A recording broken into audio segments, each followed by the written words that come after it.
Chapter 9, Port Angeles. Angeles.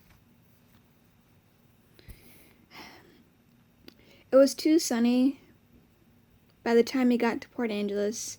No need to make more unnecessary risks. Now he's floundering the rules like his brothers. He used to be the responsible one. I call bullshit. He follows Jessica's loud thoughts. Is she yelling in her mind? Because, I see no other way how a person's thoughts could be loud. Ugh. To stalk Bella, and Jessica wonders if Bella thinks she's prettier than her. Does she want her to look like a cow?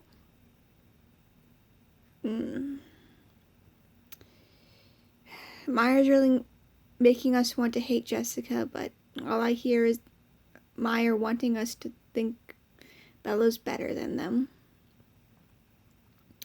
And Edward gets out of Angela's head while she's changing. Well, at least he has some decency. And he continues to stalk them around the city. When he finds where they're going to eat, he thinks to coincidentally show up there. Too, when he listens to their thoughts and finds out Bella isn't with them. How the fuck did you miss that?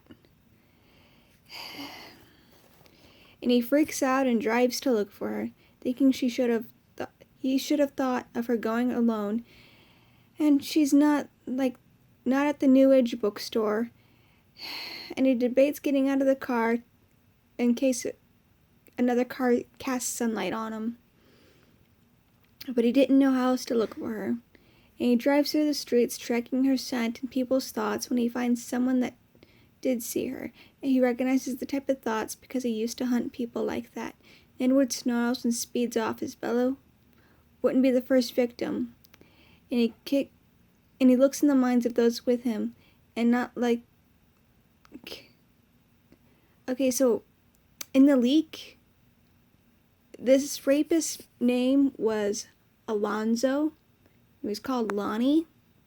Meyer changed it to Orlando, so now he's Lanny, because I guess somebody told her that was racist and she decided to change it or something. So, and the guys followed Lanny because he promised them a fun time. Edward catches the street and speeds off, thinking of the things he saw in his vigilante days. A vigilante fights crime. You were murdering the villains or bad guys. You're no Batman.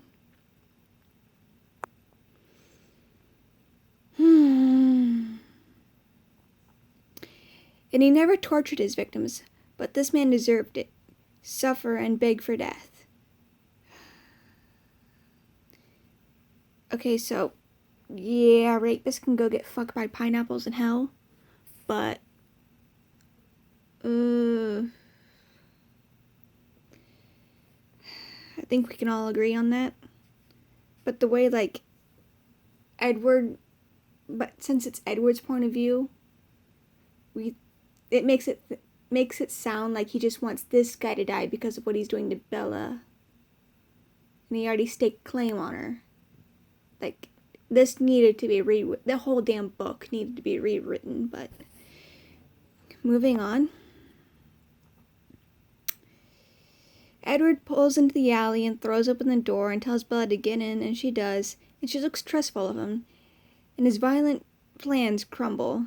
He couldn't leave her in the car to deal with them. Would she stay and watch? Would she ever do? When had she ever did what he asked?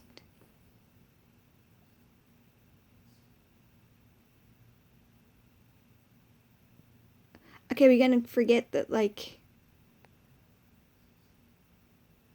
you kept butting into her life when he told her to stay away.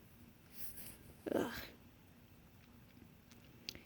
If you dragged him away, what were the odds another psycho, besides you, was about? And he speeds away, and he wanted Lanny's death, and details how he'd pick him apart piece by piece. But it would wait since Bella is here. And he disregards traffic laws, and he thinks of his hunting days. And there was a few he felt remorse for, but one reveled in it, and he never seen someone embrace it like that. And to die would be an easy escape. His 2 victims were still alive in the basement, and he took them to the hospital. Lanny wasn't the worst, so why did he feel he should suffer more? Because he's pissing in your territory, that's why. But he couldn't leave Bella. She must be so frightened. Ugh. He tells Bella to distract him since he could still find Lanny and give. And the same conversation from Twilight. Edward wonders how she could not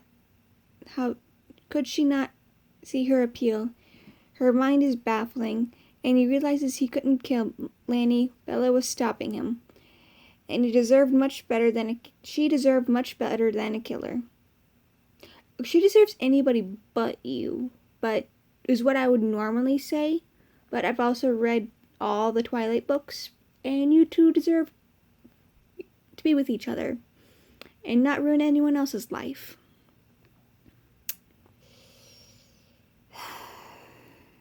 All the years of effort didn't make him worthy of Bella, and he brings up her friends are waiting, and he wonders if it was concern or if she was scared of him. And Edward thought it was impossible. He'd never deserve her, but he wasn't giving up.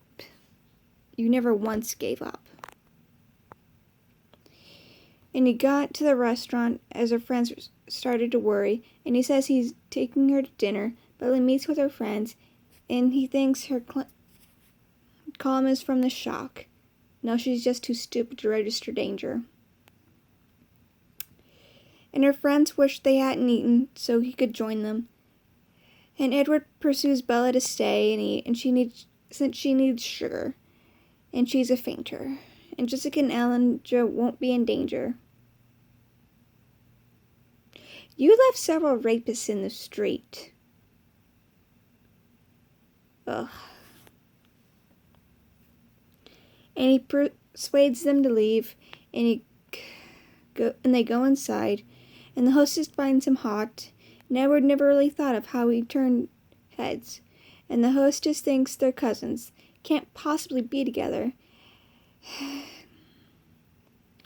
Edward couldn't understand how anyone could find the lures to drag in his prey attractive. That's the whole damn point, idiot.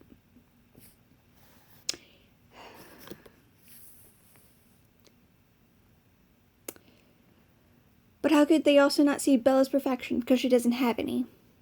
And Edward bribes the hostess for a private table, and the hostess thinks to write her number in on his plate with marinara.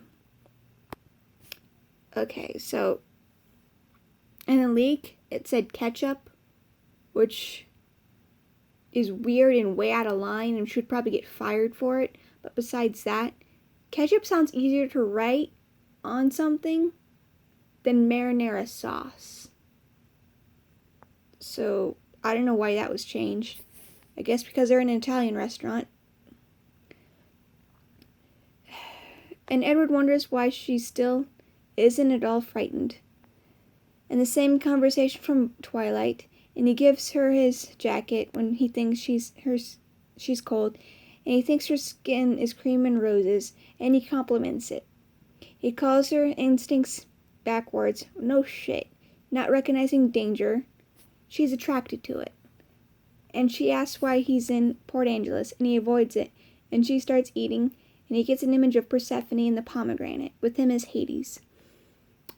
Well, we finally get the explanation for the book cover, but couldn't you have possibly, I don't know, not make it look like a disease hurt, and have it not disgusting drip everywhere? Because it does not look right. And Bella says, hypothetically, someone could read minds. And because mind reading isn't in vampire canon,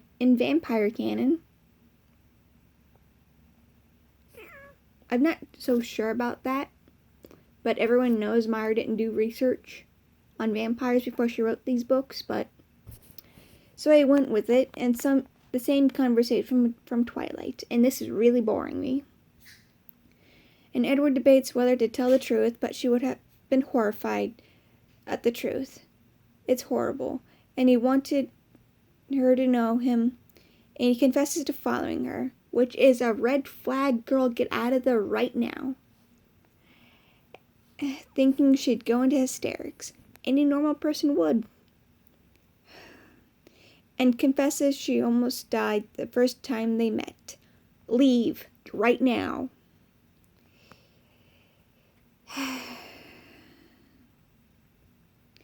She remembers that day, and he waited for her to panic, and he tells her how he found her and controls himself when he thinks of it, saying how hard it was to leave them alive, thinking this one was defensible. Okay, they haven't officially done anything yet. Like what you saw. There was just a bunch of guys harassing a girl in an alley. They didn't even touch her yet. The police wouldn't buy that. He needed to get her home and wondered if he could stop himself from murdering Lanny. They leave and the hostess is still into him, and he thinks he lost his edge.